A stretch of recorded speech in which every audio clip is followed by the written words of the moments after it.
جی بسم اللہ الرحمن الرحیم۔ میں حکیم محمد پھول حسین۔ آج ہم دماغی اور اعصابی کمزوری کے متعلق بات کریں گے، اس کی علامات، اسباب اور اس کا علاج۔ سب سے پہلے تو اس بات کو سمجھنا بہت ضروری ہے کہ ہمارا جو دماغ ہے وہ پورے جسم کا کنٹرولر ہے۔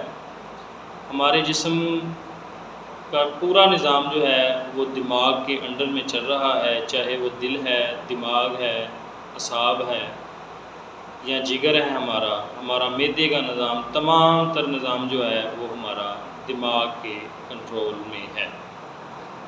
اب آ جاتے ہیں دماغی اور اعصابی کمزوری کی علامات کیا کیا ہیں۔ سب سے پہلے نمبر پہ دماغ اور اعصاب کی کمزوری کی جو علاماتیں ہیں وہ یہ ہیں کہ سر میں درد رہنا، جسم میں درد، تھکاوٹ اور سستی کی علاماتیں ظاہر ہونا شروع ہو جاتی ہیں۔ معدے کا جو نظام ہے وہ درہم برہم ہو جاتا ہے، معدے میں گیس، تبخیر کی علاماتیں ظاہر ہونا شروع ہو جاتی ہیں، اور جو ہاضمے کا نظام ہے ہمارا وہ درست نہیں رہتا۔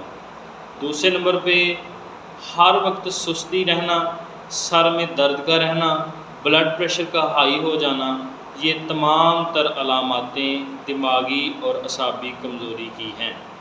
دوسرے نمبر پہ مردوں میں یہ مسئلہ قوت با میں کمی کا سبب بھی بنتا ہے۔ اس میں جو حافظہ ہے وہ بہت زیادہ کمزور ہو جاتا ہے، جس کی وجہ سے بعض اوقات یہ معاملہ اتنا زیادہ بڑھ جاتا ہے کہ مریض جو ہے وہ اگر اس نے ایک چیز اٹھا کے یہاں پہ رکھ دی ہے اور اس کا دھیان تھوڑا وقت کے لیے ادھر ادھر ہوا تو وہ بھول جائے گا کہ یہ میں نے چیز یہاں پہ رکھی ہے۔ یہ دماغی اور اعصابی کمزوری کی علامتیں ہیں۔ اب آتے ہیں اس کے اسباب کی طرف۔ اس کے مختلف اسباب ہیں۔ سب سے پہلا جو مین سبب ہے اس کا وہ ہے ڈپریشن، ٹینشن، ہر وقت ٹینشن میں رہنا۔ دوسری وجہ یہ اس کی کہ ہر وقت سوچتے رہنا، دماغ میں طرح طرح کے خیالات، خاص طور پہ سیکس کے متعلق سوچتے رہنا، جو آج کل کے ہمارے ینگ جنریشن جو نئی اٹھ رہی ہے، موبائل ان کے ہاتھوں میں ہے اور وہ اس میں مختلف قسم کی فحاش ویڈیو دیکھتے ہیں، پھر ان کے بارے سوچتے رہتے ہیں۔ یہ بھی ایک بہت بڑا مسئلہ جو ہے اعصابی اور دماغی کمزوری کا بنتا ہے۔ دوسرے نمبر پہ سگریٹ نوشی کرنا بہت زیادہ مقدار میں، تمباکو نوشی کرنا، شراب کا زیادہ استعمال کرنا، ٹھیک ہے، اور ایسی خوراک استعمال کرنا جس میں بہت زیادہ مقدار میں چکناہٹ ہو، جیسے کہ آپ گوشت کو کہہ لیں، تلی ہوئی چیزیں، پراٹھا ہے، پکوڑا ہے، سموسہ ہے، اس طرح کی چیزیں زیادہ تر یعنی کہ استعمال کرنا، جو فاسٹ فوڈ ہے وہ زیادہ استعمال کرنا دماغی اور اعصابی کمزوری کا سبب بنتا ہے۔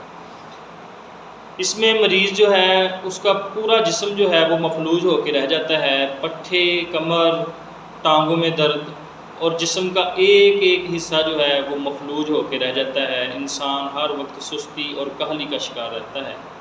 سر چکرانا، بیٹھتے اٹھتے جسم میں درد، جوڑوں میں درد، پٹھوں میں درد اس کے اسباب بنتے ہیں۔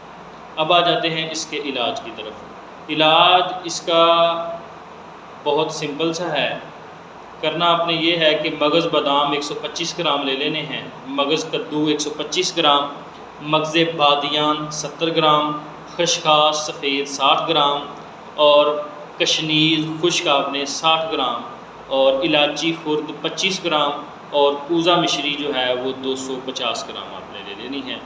ان تمام چیزوں کا سفوف بنا لیں، گرائنڈ لیں، اسے پیس کے اس کی پھکی تیار کر لیں اور 1 چمچ صبح 1 چمچ شام تقریباً 40 دن استعمال کر رہے ہیں۔ انشاءاللہ جسمانی اور دماغی پٹھوں کی کمزوری کا لاجواب اور مجرب نسخہ ہے یہ، انشاءاللہ تمام جسم کے لیے۔ دوسرے نمبر پہ یہ جو نسخہ میں آپ کو بتا رہا ہوں، یہ نسخہ ان حضرات کے لیے بھی فائدہ مند ثابت ہے جو بہت زیادہ دبلا پتلا ہوتے ہیں، جن کے جسم کے اوپر گوشت نہیں بڑھتا یا ان کا ویٹ گین نہیں ہوتا، ان کے لیے بھی یہ لاجواب چیز ہے۔ جزاک اللہ۔